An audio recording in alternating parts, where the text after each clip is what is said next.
Welcome to the Unitarian Universalists of Southold. Whoever you are, wherever you come from, whomever you love, we welcome you.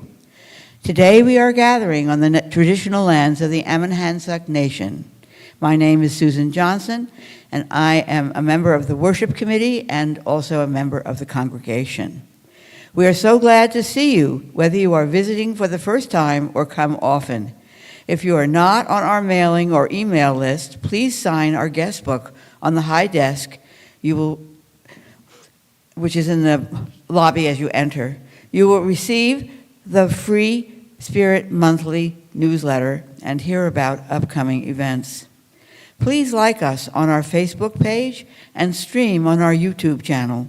We stream our services on YouTube, where you can find past services also. The entry hall has a lot of information about our congregation and our events and sign-up sheets for various volunteer activities, committees, and events, all open for both members and non-members. Please stay after the service for coffee and refreshments and lively conversation. On the back of your order of service are announcements. May 5th and weekly, a yoga meditation. Nancy Bayless at 10:30 a.m. Ongoing now until the end of the month is a beautiful photograph exhibit by Katherine Liep-Levinson, who will be speaking to us today. May 6th and weekly, the piano masterclass given by Charlotte Day. May 5th, the Covenant Group, and the topic is courage. That's at 4 o'clock.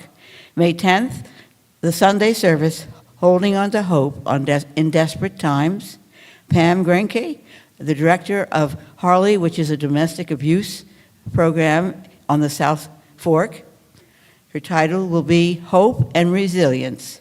Oh, that's the name of the program, Hope and Resilience. Her title is Holding On to Hope in Desperate Times. May 13 is our social action and 8th Principal Task Force meeting at 4 p.m. All are welcome.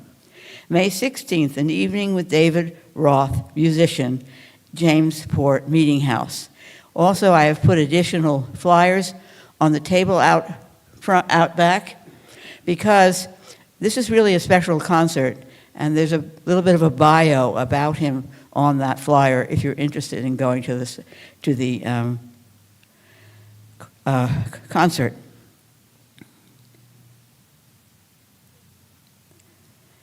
May 17th, the Sunday service, Megan Booty, artist and co-director, Gang of Girls. May 17th is our annual meeting. All who are responsible for getting their committee reports into Susan Pond, so they're ready for that meeting, should have them to her by the 10th. Now is the time in our service when you greet your neighbor.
gather this hour as people of faith with joys and sorrows, gifts and needs. We light this beacon of hope as a sign of our quest for truth and meaning and celebration of the life we share together.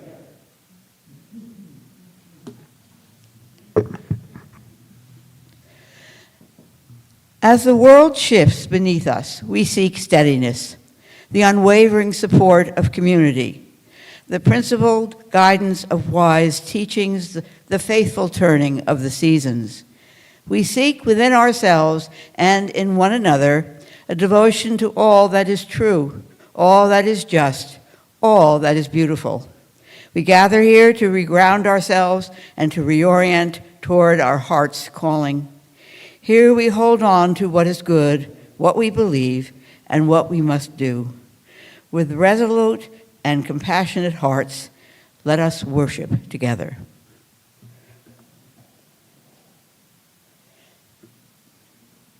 Our opening hymn is number 38, Morning Has Broken. Please rise as you are able.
Words of affirmation in unison.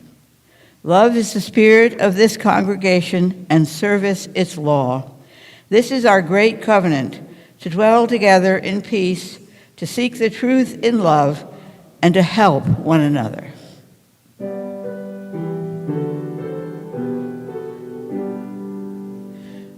Of all that dwell below the skies, let words of love and peace arise.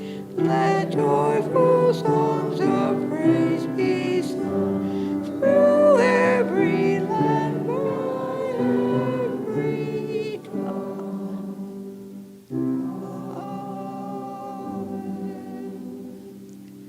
Now is the time in our service when we take the offering for the work of this wonderful congregation.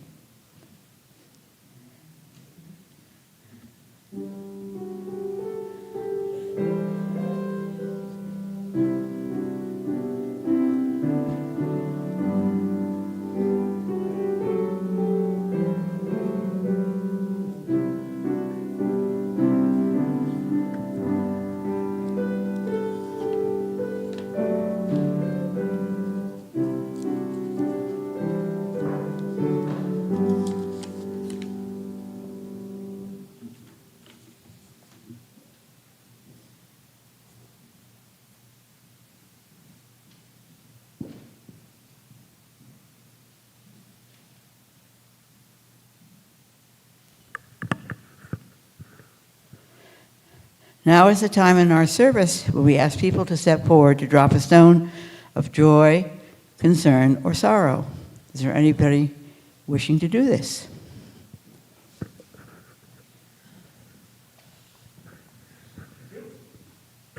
I have a couple.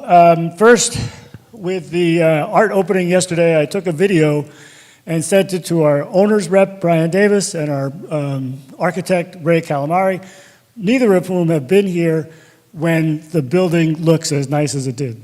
And they were very impressed. That's the first thing. The second thing is, what a wonderful rally celebration we had on May 1st. It's really depressing what's going on, but maybe we can get ahead of it. And also, thank you, Katherine, for the lovely opportunity to hear what you have to say.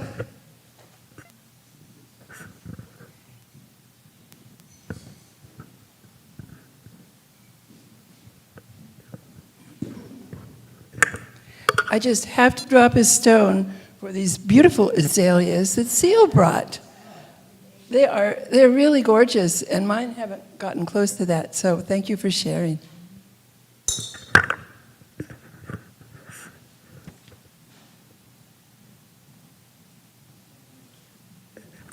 I have a couple of them, and one was supposed to be at the beginning of the service, so I apologize. I'm speaking to you as your receiver.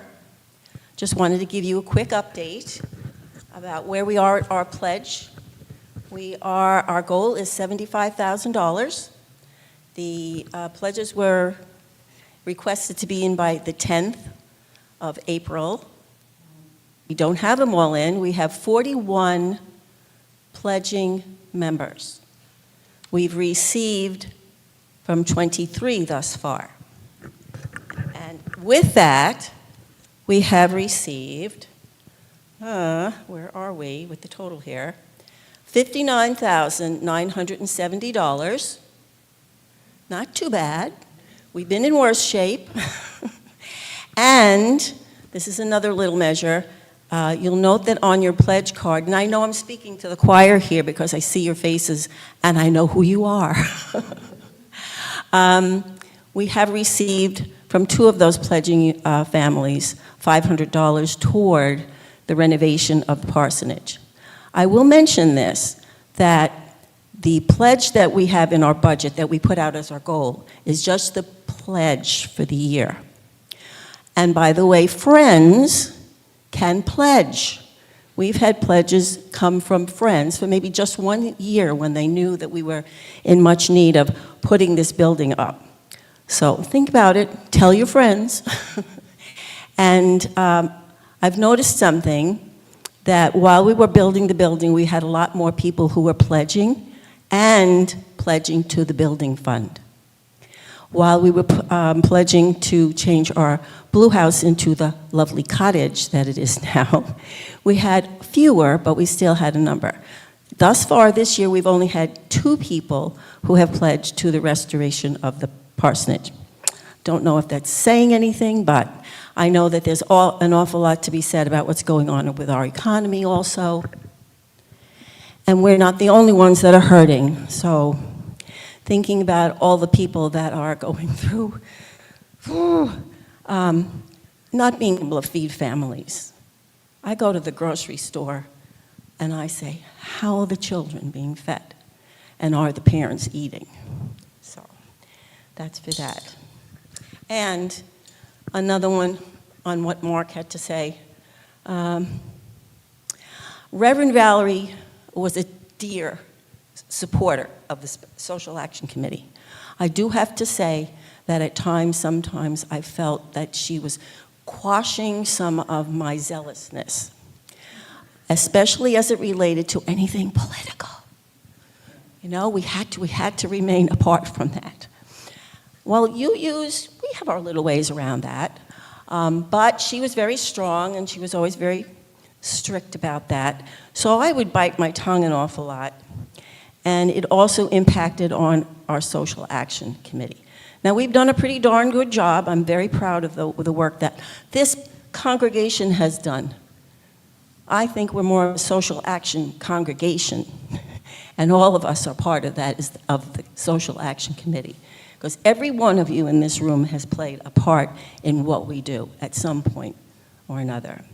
But you're going to be seeing us get a lot more active, especially now since the reins have been pulled off me, and particularly since our present resident of the White House has said, you know, no problems if churches speak from the pulpit, and I won't punish you by making you pay taxes. Of course, he lies, so we don't know what he'll say. So what does it matter? What have we got to risk? He might do it anyway.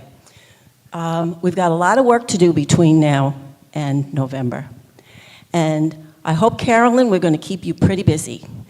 You know, You the Vote is a really strong campaign within the Unitarian Universalist Association. And Carolyn has made it particularly easy for us to get involved in it. I have to get some cards from you.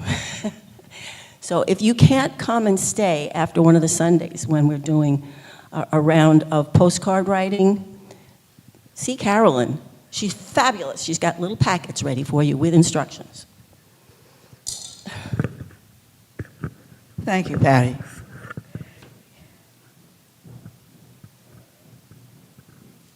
My joy is that we are really into spring, even though the warmth hasn't come with it yet. But I love to see the magnolias, the trees, the cherry trees, the dogwoods are starting to bloom. So life is coming back in a beautiful way to our area.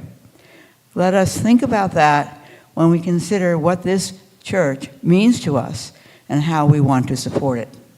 And that doesn't mean just money. That really means sharing your talents and your time. So thank you, all of you who do that. We're very grateful. We have a very dynamic, if small, congregation, and we do a great deal. And all of you need a very big thank you for that. Let us remember that there are always joys and sorrows that go unspoken for many reasons, but we are not alone.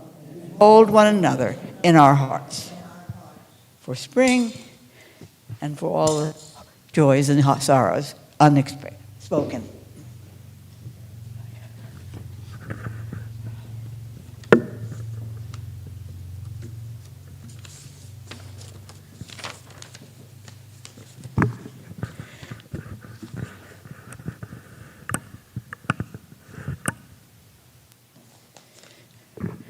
May we relax our need to certainty and control. May we trust in our ability to meet the moments exactly as they are and trust or discover the beauty they hold.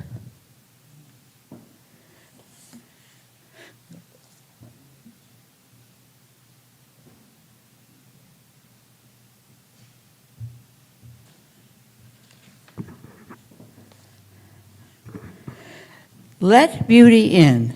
Let beauty in like waves, lapping on the shore, covering the beach and soaking the sand like an embrace. Let beauty in. Let beauty in like the first sunshine after a cloudy day, filling hearts and homes with a radiance that brings delight. Let beauty in. Let beauty in like a wrapped gift from the Spirit of life herself, as she offers to us. Behold what creation can do. Behold, this is love made real, that you can touch, taste, and smell around you. May all that is pleasing and exquisite be nurtured here in our time of worship. May the magnificent pull towards all that is divinely pleasing hold us close. May the sacred pulse within this space as we welcome in beauty. And our speaker today will be talking about the beautiful artwork that she creates that has really exploded in our hallways and galleries with her gorgeous photography.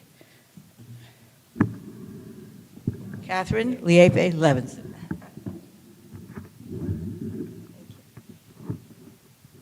Hi. Okay. I'm Katherine Liep-Levinson, and I am a fellow traveler along the Unitarian Universalist spectrum, and I have been since I've been a child, and I will get to that a little bit later. But first, I would actually like to thank all of you very much, the UU congregation, of sponsoring my art and asking me to give this little talk on art and the experience of being an artist, and then my work as an artist. And in particular, I would like to thank Suzette Reese, a dear friend of mine who invited me. I would also like to thank Susan Johnson for asking me to be able to say a few words. And then I would like to thank Mark for his beautiful assistance with hanging the art and any other support around. It was a very welcoming experience, and I thank you all for it. So for my remarks today, I'm going to begin with some notes about art in general and the experience of being an artist. And then I'm going to turn a little bit to my family history, which is in fact connected to UU. And then I'm going to address some of the techniques and methods that I use for my photographic art to basically answer two questions that people often ask me. Hey, how did you get that shot? And wait a minute, what exactly am I looking at? All right, to begin. For me, to be involved in the arts is another way to participate in both communal and spiritual life. These two linked goals, which we've actually touched on today, the spiritual and communal, may be regarded as uniquely human. It is a way to reach out to one another beyond the limitations of just words and labels, which too often can divide us instead of uniting us. Think of how music has been borrowed and shared all over the world. And of course, we have the experience here with our wonderful musicians every single week. Think of the anatomical perfection of Michelangelo's David. Think of the wordless energy of Jackson Pollock and the mystical flowers of Georgia O'Keeffe, both who found their voices right here on the shores of Long Island. Art forms that span the vibrant, regal symbolism of Kehinde Wiley's portrait of Barack Obama, to the raw visual poetry of Basquiat's graffiti on the streets of New York, to the ancient and spiritual whispers of the cave paintings in France, to the totem poles of the Pacific Northwest, and to the ceremonial masks of many of the countries of Africa. All across every continent and every century, art reminds us of our shared human experience that is too often too deep for words alone. There is another simple communication trait that all human beings seem to share that goes beyond just words, and that is pointing. No matter what culture or language, pointing. While other primates may point to something they might want to eat or food, and we do it too, humans also point to share what they see, for the communal experience and for shared attention. We might raise our hands to point out a beautiful sunset. We may point at these incredible arched windows that I heard were iconic and left over from the previous church. We may point to a bubbling brook. We may point to a dolphin. We may share an eagle flying in the sky, a tree, a flower. We also point, interestingly enough, in giving directions to help us all find our way. Art is another universal way of pointing. It is another way of finding our path. It is a way to pay more attention to the world around us and to pay attention to the internal and spiritual words within us as shared experience. Millennia ago, Socrates advocated for the examined life. Recently, here, only a few weeks ago, Pastor Ben Borton echoed those sentiments with his sermon on paying attention. An artist can capture tiny details and then put a frame around them, details that we might often simply overlook. An artist can create larger-than-life panoramas, making visible connections that we might not see or had not thought of before. To take the time and ponder to make the ordinary new again. The beautiful song, Morning Has Broken, is about seeing anew, to look at all the beauty around us as if for the first time. And that is one of the great functions, great spiritual functions, and great practical functions of art. As a fine art photographer, as I mentioned earlier, I'm asked that question, how did you get that shot? And what exactly am I looking at? And to explain how I got that shot, I would like to briefly share something about my family background that informs my artwork. And then I would like to follow up with a discussion of some of the techniques that I use as a photographer. So, I grew up in a family of pointers. My father was a camera aficionado, and my mother was a painter from a long line of family painters, both amateurs and professionals.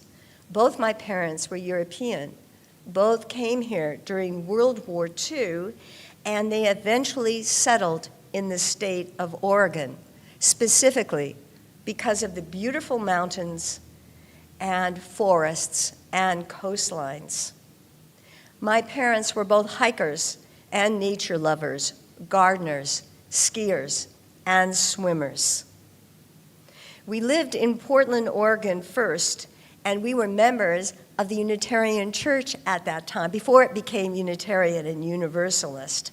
And after a while, under the pressure of work, because my father didn't have too much time to spend to us, he decided that the first thing that he wanted to show us was going to be nature. And he basically said that his church, his mosque, I'm quoting him, his church, his mosque, his synagogue was the mountains, the sea, and all of nature. And so my siblings and I grew up hiking from the first time we could actually toddle, and we were encouraged to stop and look and point out flowers and leaves and insects and birds to one another, joint attention, shared experience all along the way. And I have always kept since both a love for Unitarian Universalism and my parents' church of Mother Nature within me. Many years later, after a knee injury put an end to my professional ballet and dance career, I took up the camera. And when climate problems threatened our precious natural resources, including the mass burning of beautiful Oregonian forests, and almost all of them that I had known as a child, I took up the cause of, like many others, of conserving and protecting our natural world. Now, many more years later on Long Island, surrounded by water in all directions, not just the majestic ocean, but the smaller waterways of rivers and ponds and bays that say so much about our intimate ecosystems here. One day, I took my camera to the Quogue Wildlife Refuge, and I was observing and taking photos of a pair of wood ducks that were swimming together in one of the ponds. And their swimming was very unusual. They would be apart, they would come together, they would swim in zigzags, and I imagined that maybe it was actually a mating ritual or a pair expressing their joy together too. And when I took those photographs, when I looked at my camera lens and the pictures afterwards, what struck me was not only the beauty of the birds, but the reflections in the water. Now, I have a couple of those smaller works that are by the bathroom, and you can get a chance to see some of those, what those first shots looked like. But what really, really affected me were those reflections in the water. Through my camera lens, those reflections looked almost abstract, mysterious, a different upside-down universe, and I was smitten. Because I was using only clear glass and never filters on my camera, I was able to capture the reflections and the wind patterns both on the surface of the water as well as the fish and turtles moving below. Day after day, I returned to that same spot, and the mysteries and beauties of that universe only multiplied. I couldn't get enough from it. The wind from different directions created ever-changing patterns on the water's surface. The movement of the raindrops, the movement of the fish and birds or turtles created rippling rings. Somebody asked me whether I was throwing pebbles into the water, and I actually laughed because I basically said there's so much action there, I never need to. Day after day, I returned to the same spot. The slant of the sun changed the colors and the reflections almost moment to moment. When the sky was cloudy, the background color of the photographs became like a pearl, grayish and whitish, luminous. And on sunny days, the backgrounds of the photo in the reflections became every imaginable color of blue. And at sunsets, pinks and oranges, reds and purples, turquoise and yellow. Normally, when we go to the woods, we think of a tree as having brown bark, except when you see it at sunset, look closely because it turns mauve. It turns almost purple. I couldn't get enough of this, and I was shooting oftentimes very close to the water on the little docks that were pushed out of the water and on the bridges. And I always worried that I was actually going to fall in. It hasn't happened yet. By trial and error, I learned how to polarize using the angle of the sun, which actually intensifies the colors of the reflections. So the very vibrant colors come from having no filter and moving your body, and they'll say on the internet it's at angle of 90 degrees. So the sun has to be facing straight down into the water, and your angle has to be able to capture that in the camera. And the seasons and light would change, and the palette of colors changed from cool to warm, then warmer still, and then back again. I was using a zoom lens of 18 by 20 meters, and that brought forth additional details of universes in the miniature. The extreme close-up became one of my best friends, and I considered myself a water reader, not a meter, a water reader. For the prints, I started small, printing them from an Epson pigment printer by myself onto beautiful, thick art papers, which made the pigments bleed just the tiniest bit, which gives the effect of something that is more painterly. And then, of course, I had to buy a bigger printer. Each finished print might be a product of 13 to 20 test prints. Each image could be days or weeks or months waiting in a particular area. Now, I have always considered myself an incredibly impatient person, but somehow not when it came to the camera. My darkroom experience was very limited because I was chemically sensitive, and the chemicals used to develop photographs could hardly be said to be good for the planet, even though the images, of course, are very beautiful from the darkroom. So I was thrilled in the last decade when computers and digital processors became more refined, and one could use programs like Lightroom, which mimic many of the processes you use in a traditional darkroom.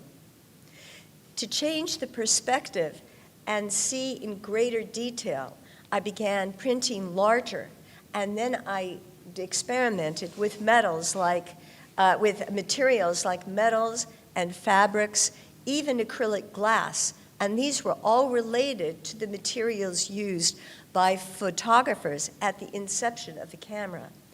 It took many experiences to find just the right print houses for those larger pieces.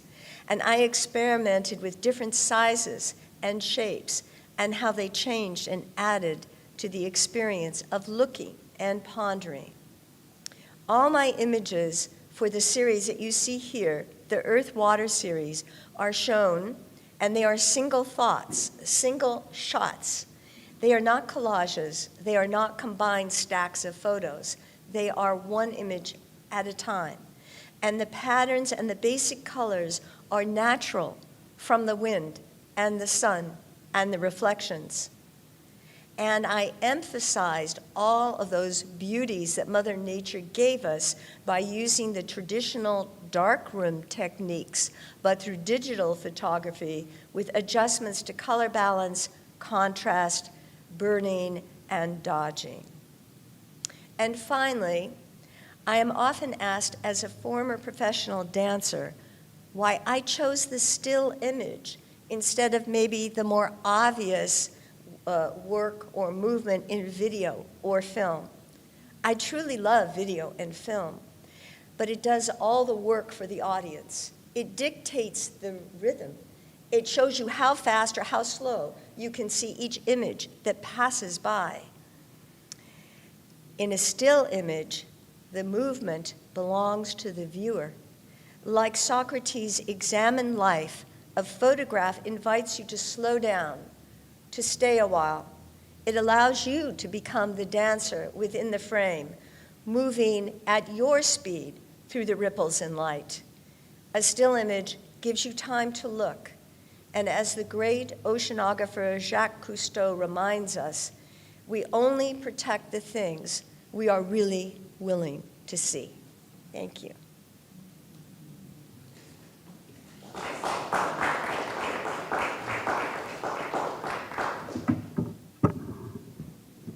Katherine, such an extraordinary, vivid description of your artwork.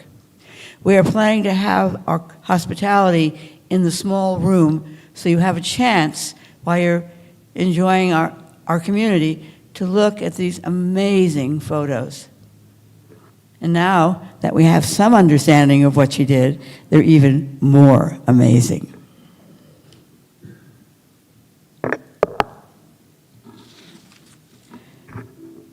Vulnerability. I'm sorry. I apologize. Go ahead, Jenny.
Vulnerability crashes over me as we stand among the trees, hearing birds but seeing none of them.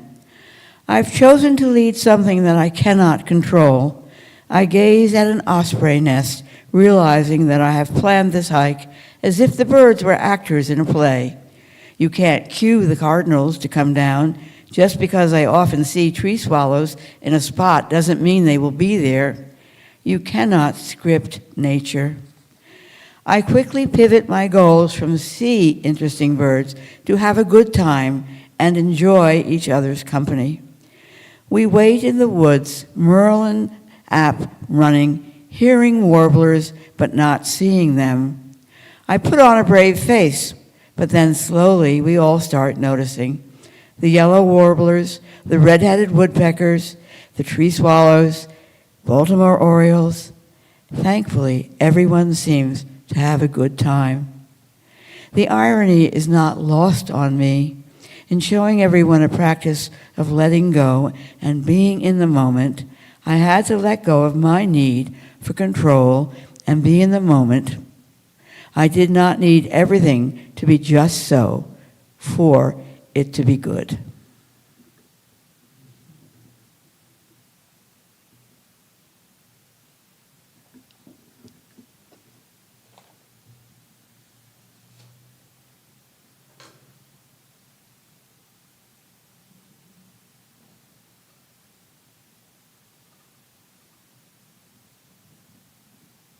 As we extinguish our chalice, may we remember the flame.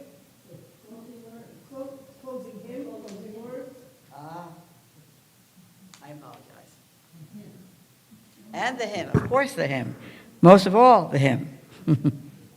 But first, a little silence and thinking about what we've heard today.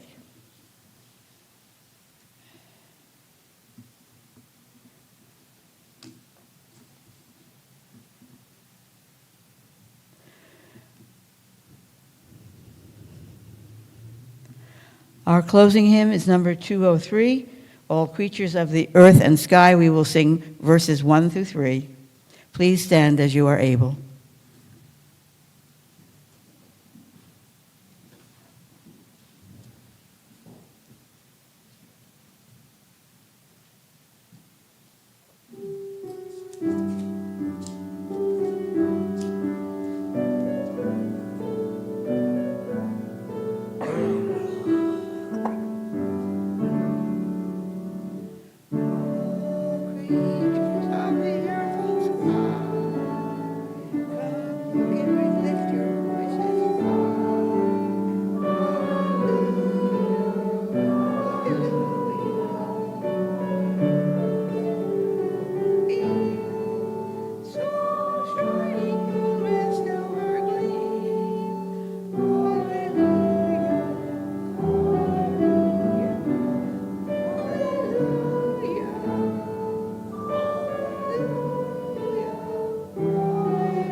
Take this as an invitation to imagine how wide this world can be, to face the closing doors before us and move toward the opening windows in our lives.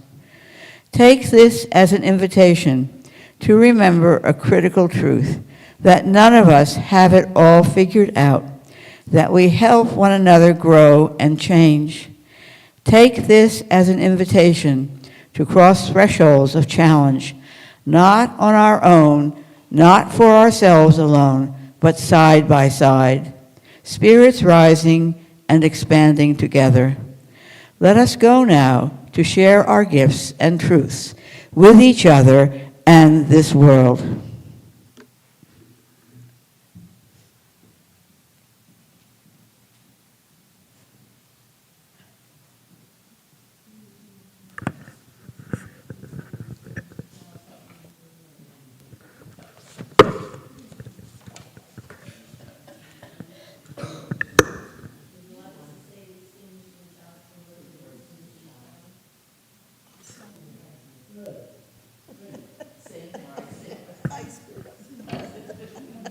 Sorry. I already understand.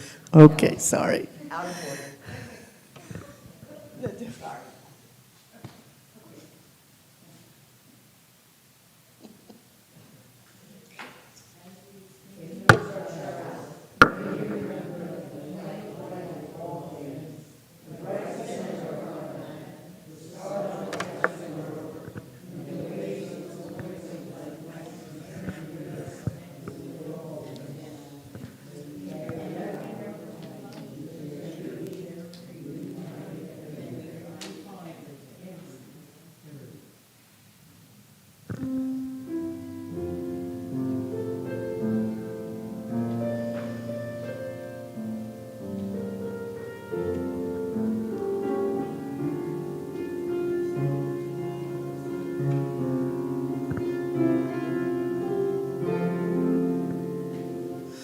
I see trees of green, red roses too. I see them bloom for me and you. And I think to myself, what a wonderful world. I see sky of blue, cloud white, the bright blessed day, the dark night, and I think to myself, what a wonderful world. The colors of the rainbow, so pretty in the sky, are also on the faces of people going by. I see friends shaking hands, saying, how do you do? They're really saying, I love you. I see babies cry, I watch them grow. They'll learn much more than I'll ever know. And I think to myself, what a wonderful world. Oh, I think to myself, what a wonderful world.